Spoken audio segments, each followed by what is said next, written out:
आज हम बात करने वाले हैं संविधान के बारे में। और ये क्लास चल रही है पॉलिटिकल साइंस की।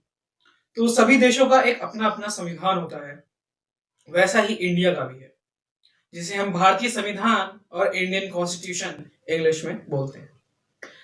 तो संविधान क्यों जरूरी है और ये कैसे बना, इन सब के बारे में चर्चा करते हैं आज।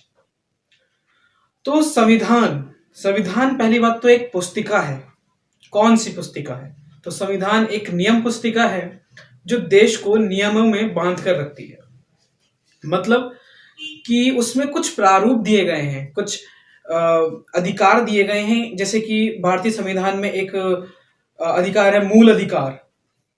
ठीक है, तो उसमें मूल अधिकारों में अनुच्छेद हैं और अनुच्छेद के अंदर हमें अधिकार और कानून दिए गए हैं जिसके तहत हमें काम करना होता है। वरना देशों में बहुत ऐसे भी लोग होते हैं जो देशों के टुकड़े भी करा सकते हैं। तो संविधान जो है वो एक नियम पुस्तिका है और जो देश को नियमों में बांध कर रखती है। तो संविधान सभा का गठन 1946 में हुआ था। संविधान एक लोकतांत्रिक देश, देखो लोकतांत्रिक क्या होता है? लोगों द्वारा शासन, जो जनता अपने प्रतिनिधित्व को चुनती है। लेकिन क्या कहा जाता है कि जरूरी नहीं है कि जो देश लोकतांत्रिक हो, मतलब जो देश लोकतांत्रिक है उसका अपना संविधान तो है, लेकिन जिसका संविधान है वो जरूरी नहीं है वो देश लोकतांत्रिक हो। क्या पता उसमें वो वाला शासन चलता हो, राजतंत्र, कि बेटे के बाद वो सॉरी पापा के बाद बेटा बनेगा, बेटे के बाद उसका बेटा बनेगा। तो ऐसा भी हो सकता है।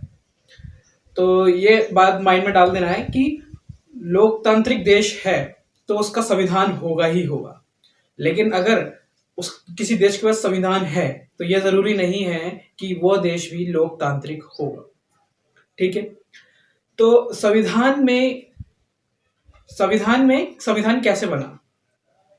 तो संविधान में देखो, संविधान बना है अनुच्छेदों से, अनुसूचियों से और भाग से। ठीक है, तो इसके भाग, इसमें 25 भाग है। ठीक, अनुच्छेद 395 है और अनुसूचियां 12 अनुसूचियां हैं, यानी कि पार्ट्स 25 और आर्टिकल्स 395 और स्केड्यूल्स कितने हुए? 12। ठीक है,